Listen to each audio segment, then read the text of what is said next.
Welcome to Out of Home Insider. Today's guest is Evan Brandoff.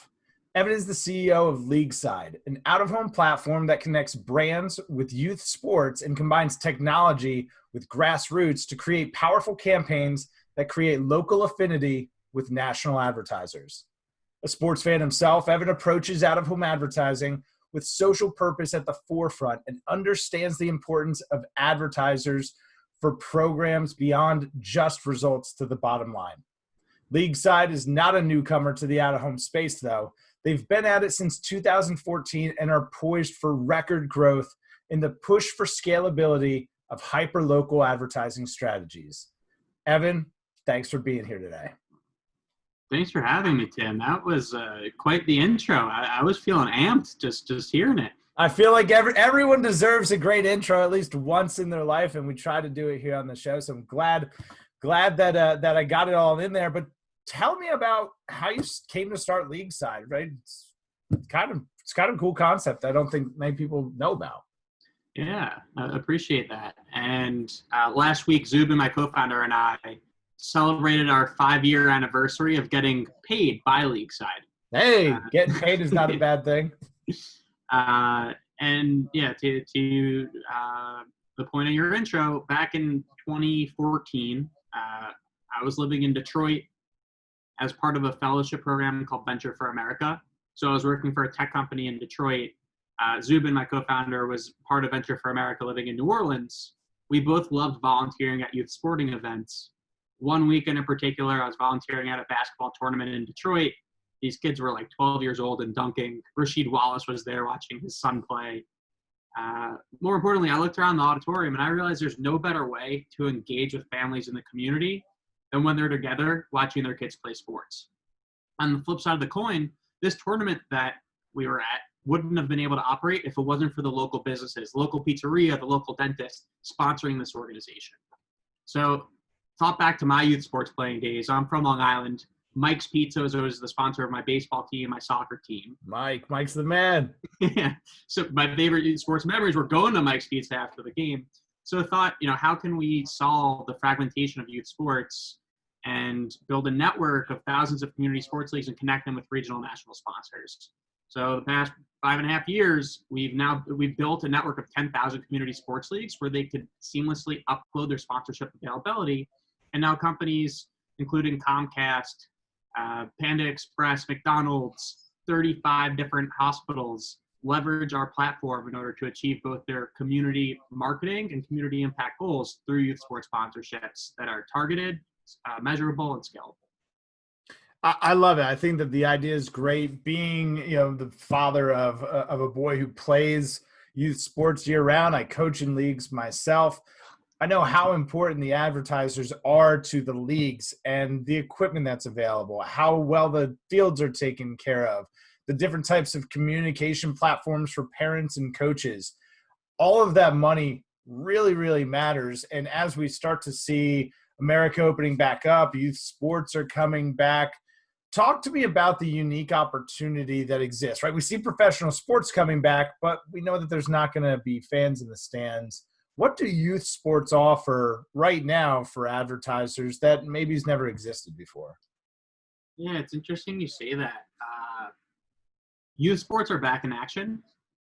Fortunately, all 50 states are operating. A lot of spring sports leagues are running during the summer.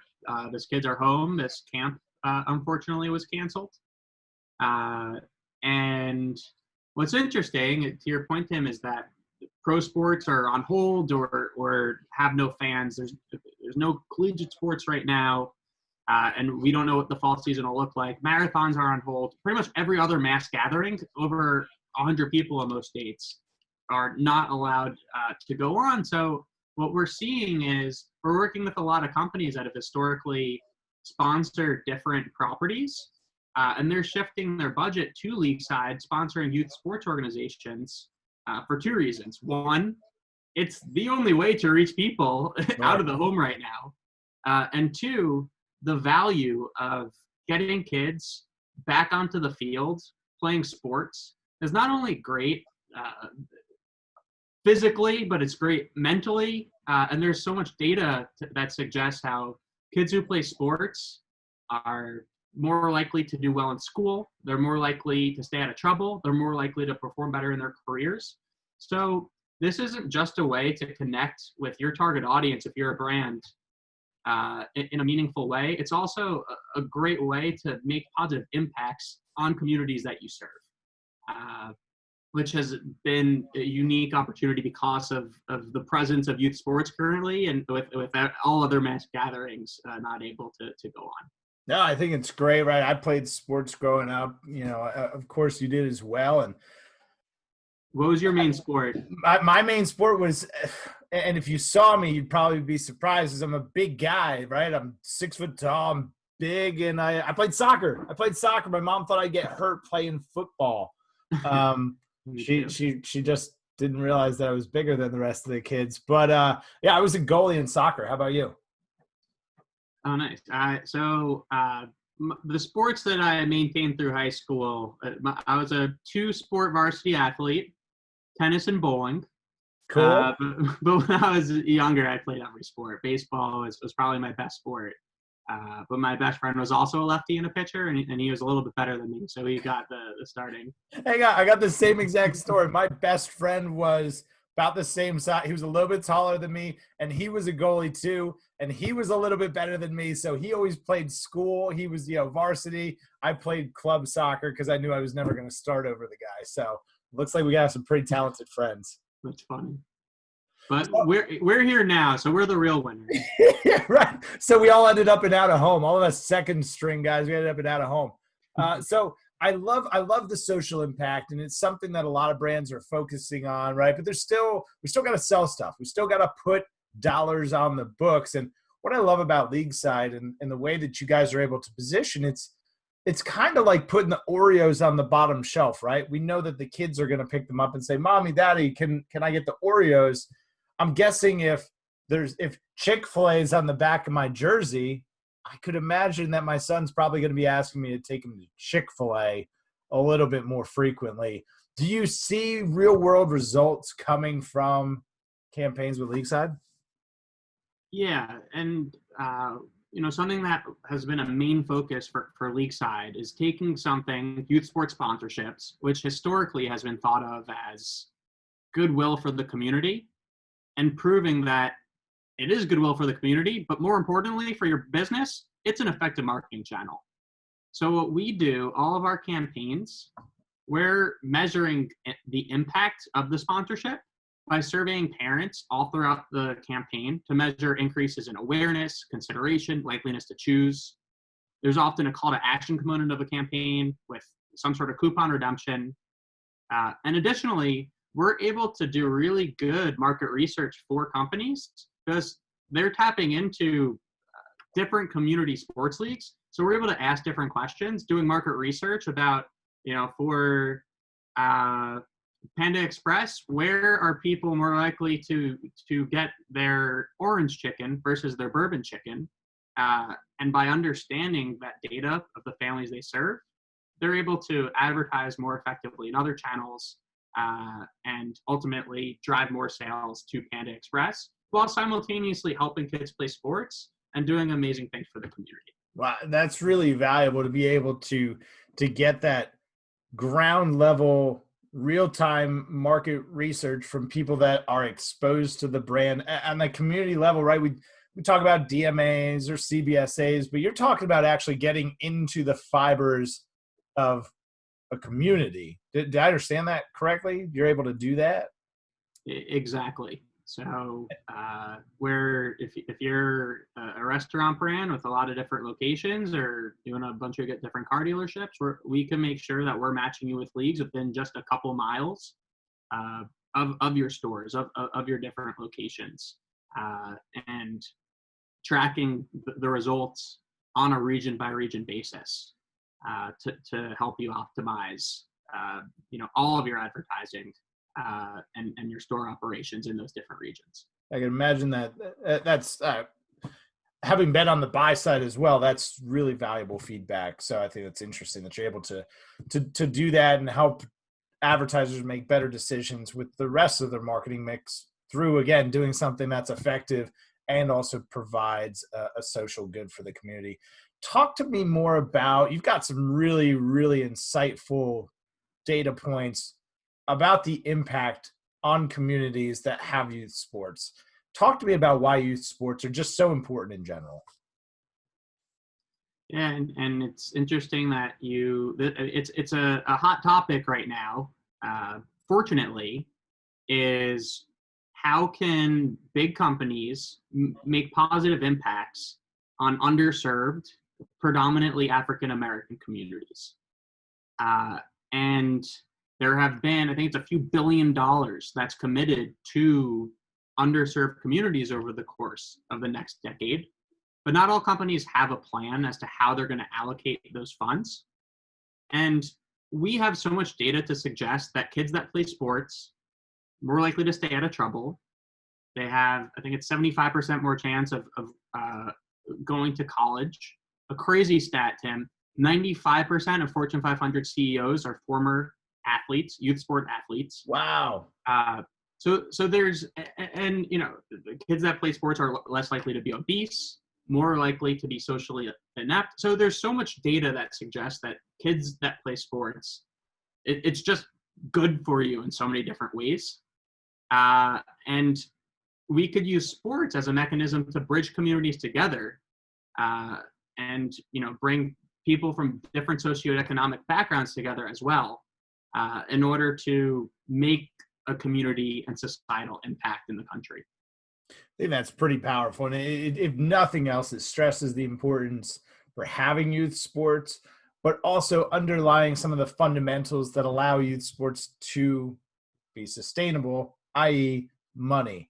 So what you do, I think it's really important. You know, hats off to you guys for doing that. As somebody who was the beneficiary of youth sports, and, you know, obviously now having my son participate, it really does matter. It does make a difference. And for anybody listening, if you participated in youth sports, whether you did or didn't, and if you just believe in the importance of them, I think it's important that you get familiar with League Side, what Evan and his team are doing, because it's really important work. As we see a huge exodus from Facebook and Instagram advertising, again, you've talked about the brands that are looking to reapply dollars and make investments in communities. But you kind of have like the new Facebook ad, right? What was Facebook? It was this social gathering place where we got together to exchange pictures of our kids and our families and our meals and those sorts of things. It was really it's a community type platform that shows advertising. Youth sports are a lot the same. Do you see League Side conquesting some of that advertising investment that was traditionally reserved for social platforms? Do you see some of that coming out into the real world? Yeah, and what we're seeing, a lot of the companies that are doing the Facebook ad boycott, it's typically brands that are more so brand awareness focused, and their goal is to just stay top of mind and build goodwill in target communities. And we're seeing a bunch of partners that we work with that have decreased their spend on Facebook, are increasing their spend sponsoring more youth sports leagues. This it checks a lot of those boxes. It reaches their target communities. It builds goodwill. There's nothing more apolitical than youth sports. Sure, you can't be pissed about that.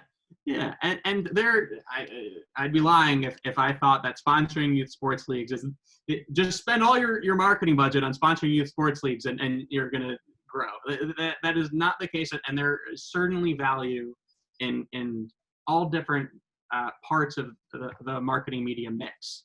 And Facebook ads have a great purpose. If you have a specific call to action, there's nothing more targeted at the bottom of the funnel than a well-placed Facebook ad. That said, for more so top of funnel, and to the point of the companies that are boycotting Facebook, I think that they're making an educated bet that the PR that they're going to earn in the short term is going to be just as good for their top of funnel goals as advertising on Facebook. So to extrapolate or to accelerate that, sponsoring youth sports is We like to say that we make sponsoring youth sports leagues across the country just as simple to execute as setting up a Facebook ad campaign. I think that's the key, and that's been the focus of a lot of guests on this show is how do we make out-of-home advertising easy to spend money with? Right, that's the key with Google. That's the key with Facebook, Instagram, and Waze. Waze is a platform that positions directly against out-of-home. They make it very, very easy to spend a lot of money. So knowing that you do that is great for the out-of-home community, and really a key takeaway for anybody listening to this show, whether you're a business development type, if you're a media executive, what can you remove from the process in terms of friction that allows advertisers to spend more money with you? Because I think that when we really step back, if you look at platforms that are kind of, small business facing, the Blips, the ad symbols of the world, where you can just go in and set up a campaign like 5 minutes, it's really easy. So don't complicate it if it doesn't have to be complicated. Now, Evan, I'm sure what a lot of people are imagining in their head right now in terms of sponsorships, youth sports leagues are, on the back of the jersey, on the trophy. Is that all you guys do, or are there more placements than that for advertisers in youth sports? So our campaigns, what we found to be most effective is a multi-channel approach with physical, digital, and an activation element. So physical being logos on jerseys or signage at the field, digital being dedicated emails coming straight from the commissioner or the coach, or social media ads on that league social media page. And then different activation opportunities, whether it's distributing samples, coupons, having on-sites at different league events, or we do online contests as well. So the combination of those three channels we found to yield the most effective results in a youth sports sponsorship. Makes sense, right? We've got this audience, so how can we stack things vertically, right? The offline component, the online component, and then a direct call to action. So it's really this immersive approach. So I like that. What are some of the physical things beyond jerseys? What are some of the physical, if it's signage at the field, what are some of the physical things that you guys have done with brands? The two main ones are logos on jerseys and signage, different signage opportunities at the field. And then we have fun things like snack bar takeovers, where could wrap the entire snack bar. We're working with one company right now, figuring out how we could provide soccer nets and basketball nets to different sports organizations, and that company's logo will be on the nets. That's pretty cool. Yeah, so we're able to be creative and still make it turnkey and scalable to reach thousands of community sports organizations. So you're really bringing what professional sports teams and collegiate sports teams have been able to do with big stadiums and lots of places to put signage. You're using the landscape creatively to kind of recreate that. Exactly. We've standardized certain sponsorship assets at each league, which has been necessary in order for it to be scalable. Just to your point, big brands want to be able to reach a lot of people at once. But with those assets that we have standardized, we're able to be really creative in the execution. Yeah, I love it. And like as a parent, right, removing myself from the coach youth sport, from a parent's perspective, what am I doing? I'm taking pictures, I'm sharing them on social media, I'm doing all those things. So you're almost circumventing the need to advertise on social because the parents are going to take pictures of their kids. Logos are going to be all over everything. It's got to be pretty cool to see a snack bar takeover and wrapped building at the field. I talked to my son about it after we talked last week, and he just got such a kick out of the idea of feeling like a big league baseball player, having big league sponsors, potentially at the stadium. So I think that's cool. Do you ever get feedback from the kids? The kids probably get a kick out of it. The kids, they love it. They feel like professionals when Sure. they have a big brand come in and sponsor them. And then we do fun campaigns as well, where, for example, working with a company called NetSpend down in Texas, a couple of teams won the chance to go to an Astros game and go on the field to meet the players before the game. And then working with Axe, Axe Body spray? Body spray. They came out with a new hair gel that turns your hair blue and green. And with them, we set up photo booths at different soccer and lacrosse tournaments all across the country. And the kids loved it. That's cool. So there's an experiential element to this that we haven't even talked about. Exactly. Very cool. You're doing a lot of awesome stuff. Where can people find you? Go to our website, leagueside.com. That's the best place to find all the information on Leagueside. We're on all the different social channels. If you look up Leagueside, you could find us, and feel free to reach out to me directly. My email is evan@leagueside.com. Leagueside is spelled LEAGUESIDE. Awesome. We'll make sure to link out to everything. We've come to a segment of the show. Shout out to my man, Carlos Zavala. He's the marketing manager at InMotion Media Group. And a few weeks back, he asked me, he's like, Tim, can we you start asking all your guests, some kind of not out of home questions so we can get to know them a little bit better. Are you down? You in? Let's do it. Awesome. So the first question, if you weren't running Leagueside right now with your partner, what would you be doing? Would you be doing something out of home? You're an idea guy. What would you be doing if you weren't at Leagueside? It's funny. Someone asked me this question last week. And the truth is, I don't know. I'd probably be creating and building something because that's what's in my DNA. But I'm kind of the person when faced with a fork in the road and making a decision, once I make that decision, I figure that I'm going to make that path as optimal as it possibly can be, and often don't think about what I would be doing instead. So cop-out answer, I know, but now it's probably cool, building man. a different company. Yeah. Cop-out or committed? I'm going with committed. I dig it. I like your approach. What are you most excited about right now? It could be Leagueside, it could be personal, it could be anything. What are you most excited about? Oof, that is a very good question. What I'm most excited about is a huge shift in focus, seemingly the last month, from brands shifting their focus away from how do we drive as much sales today towards how do we make positive impact on our consumers? How do we make positive impact on society at large? And then how do we tell people about the impact that we're making? And I think that those trends, one, we need corporate dollars. We can't just rely on the government for all positive change. So I think, corporations stepping up and making change will impact society in a meaningful way. And two, I think that it's going to be really big for Leagueside and the out-of-home industry at large. That's great. No, I think it's really important for all of the tangible reasons. And also it's this kind of marketing reset. We became obsessed by tying everything back to a click and measuring every single dollar we invest, and kind of lost sight of what really grows brands, why startups choose out of home. There are more ways to skin this cat than just measuring clicks. So I think it's a good reset. It's a good reset for everybody.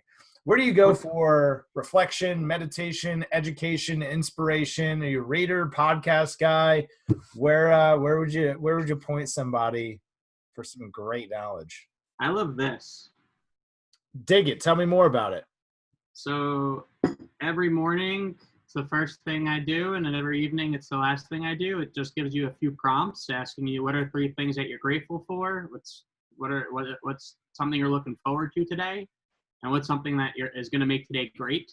And then at the end of the day, reflecting on the day and asking, what could have made today even better.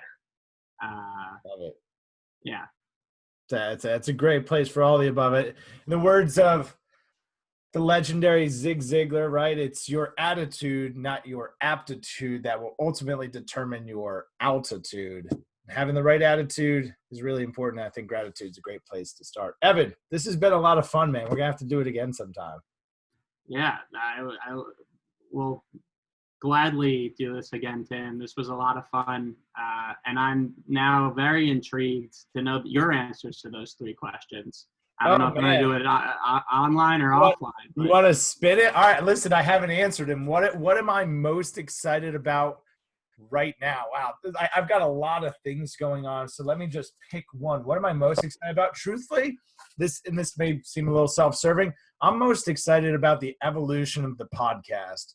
Right, I started this 10 months ago as a way for me to learn selfishly. James Heller was gracious enough to be my first guest, and I sent him 3 different Zoom links, and my son shows up in the background holding a hand grenade, and we can look back and really reflect on how much the show has evolved. But I'm most excited for where it goes from here.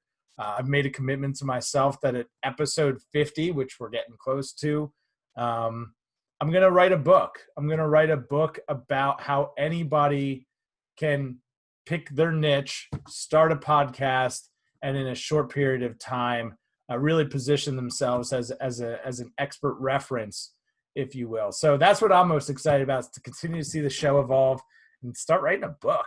Seems like it. I will definitely read that book. That's incredible. Thanks, man. I'm looking. And it's hilarious that I have a 5-minute journal and you have a hand grenade. And I have a hand grenade. I have a hand grenade and a sword, man, in case things get crazy. So that was what I was most excited about. What would I be doing if I wasn't doing this? I'm doing all of those things. I do some marketing coaching for a team of real estate agents, and that's spun off into its own thing.